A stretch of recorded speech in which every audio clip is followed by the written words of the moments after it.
Doctor बीना Kaushik, SPC राजकीय महाविद्यालय अजमेर। आज का मेरा टॉपिक है प्राचीन भारत के जानने के कौन कौन से साधन हैं। प्राचीन भारतीय इतिहास के प्रमुख स्रोत, पार्ट 5।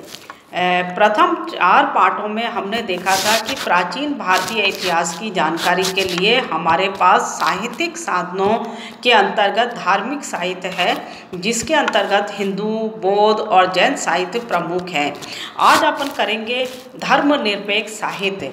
धर्मनिरपेक्ष साहित्य कौन सा है? ऐसे ग्रंथ जो किसी धर्म से सीधा संपर्क नहीं रखते थे, अर्थात वो किसी धर्म से प्रभावित नहीं थे, उन्हें धर्मनिरपेक्ष साहित्य के माना गया है, जिनसे भी हमें तत्कालीन राजनीतिक, सामाजिक, आर्थिक पहलुओं पर उनसे प्रकाश पड़ता है। तो धर्मनिरपेक्ष साहित्य को भी सुविधा के आधार पर 2 भागों में बांट सकते हैं। पहला है साहित्यिक रचनाएं और दूसरा विदेशी यात्रियों के विवरण। तो ये दोनों ही साहित्य भी हमारे पास अपार मात्रा में मौजूद हैं और इनसे भी प्राचीन भारतीय इतिहास की जानकारी हमें मिलती है। आज अपन पहला करेंगे साहित्यिक रचनाएं धर्मनिरपेक्ष साहित्य के अंतर्गत। साहित्यिक रचना ऐसी रचनाएं जो कि किसी धर्म विशेष से प्रभावित नहीं थी और उससे हमें प्राचीन भारतीय इतिहास की जानकारी मिलती है। तो उसमें सबसे प्रमुख है अर्थशास्त्र। इस ग्रंथ की रचना चंद्रगुप्त मौर्य के प्रधानमंत्री चाणक्य ने ईसा पूर्व 4वीं शताब्दी में की थी। इस ग्रंथ से न केवल शासन व्यवस्था, वर्ण, सामाजिक, धार्मिक स्थिति के बारे में भी जानकारी मिलती है और साथ ही ये रचना से मौर्यकालीन शासन पद्धति, कूटनीति आदि के बारे में भी हमें जानकारी मिल जाती है।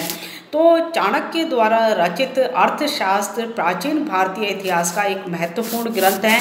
ये शासकों के बारे में, राजनीति के बारे में महत्वपूर्ण जानकारी देता है कि राजाओं को शासन किस प्रकार से संचालित करना चाहिए, प्रशासनिक व्यवस्था क्या होनी चाहिए, इसके अलावा कौन कौन से विभाग होने चाहिए, राजा को किन किन विभागों की सहायता के लिए किस प्रकार से शासन चलाना चाहिए, अधिकारियों के क्या जो कर्तव्य हैं ये सब चीज़ें अर्थशास्त्र के अंतर्गत लिखी गई है। इसके अलावा कौटिल्य ने हम देखें तो कूटनीति किस तरह शासन व्यवस्था में उसको अपनाना चाहिए, कूटनीति को राजा को अपनी सफलता के लिए सभी पहलुओं पर ध्यान देना चाहिए, इन सब की जानकारी अर्थशास्त्र हमें दे जाता है।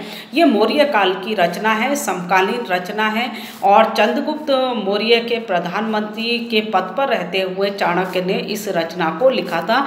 इस कारण से ये अत्यंत महत्वपूर्ण है। दूसरी रचना हम देखें प्राचीन कालीन, वो है मुद्रा राक्षस। इसे ये एक नाटक साहित्य है और इसकी रचना विशाख दत्त ने की थी 6वीं शताब्दी ईस्वी में, अर्थात गुप्त काल में। जो मौर्य कालीन भारत के बारे में इस रचना से जानकारी मिलती है। इस नाटक में चंद्रगुप्त मौर्य और चाणक्य द्वारा नंद राजा का पतन और चंद्रगुप्त मौर्य द्वारा राजा बनने का उल्लेख किया गया है। ये रचना संस्कृत में लिखी गई है। तो नंद वंश का पतन किन कारणों से हुआ, इस बात का इसमें उल्लेख किया गया है।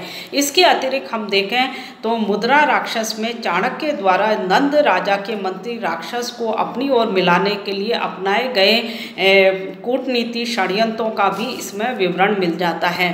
तो विशाख दत्त ने गुप्त काल में रहते हुए 2 प्रमुख नाटक साहित्य लिखे हैं।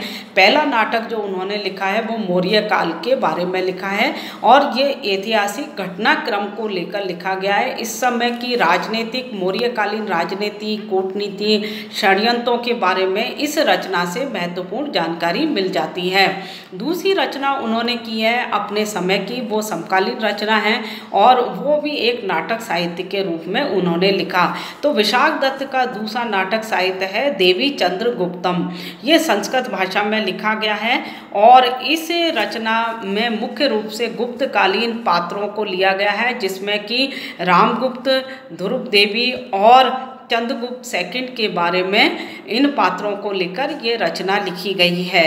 और इसमें किस तरह से रामगुप्त ने जो पराजित हो गया था शत्रु के हाथ और उसके बाद में उसने ध्रुव देवी को शत्रुओं के हाथ सौंपना स्वीकार कर लिया था। इस बात को चंद्रगुप्त सेकंड के द्वारा या विक्रमादित्य के द्वारा इसको पसंद नहीं किया गया और अंत में रामगुप्त की हत्या होने के बाद वो स्वयं गद्दी पर बैठा। इस सब का उल्लेख इसमें किया गया है। तो इस प्रकार से ये एक ऐतिहासिक घटनाक्रम का इसमें उल्लेख मिल जाता है। तत्कालीन राजनीतिक व्यवस्था और रामगुप्त के कमजोर शासन और चंद्रगुप्त विक्रमादित्य का किस तरह से सत्ता पर अधिकार, इन सब का उल्लेख हमें इस रचना से मिल जाता है। तो प्राचीन कालीन रचनाएं जो कि विशाख दत्त के द्वारा 2 नाटक साहित्य लिखे गए, ये भी हमारे लिए बहुत महत्वपूर्ण है। इससे प्राचीन भारतीय इतिहास की हमें जानकारी मिल जाती है, राजनीतिक घटनाक्रम की, समाज के बारे में, प्रशासन के बारे में इन रचनाओं से जानकारी मिल जाती है। धन्यवाद।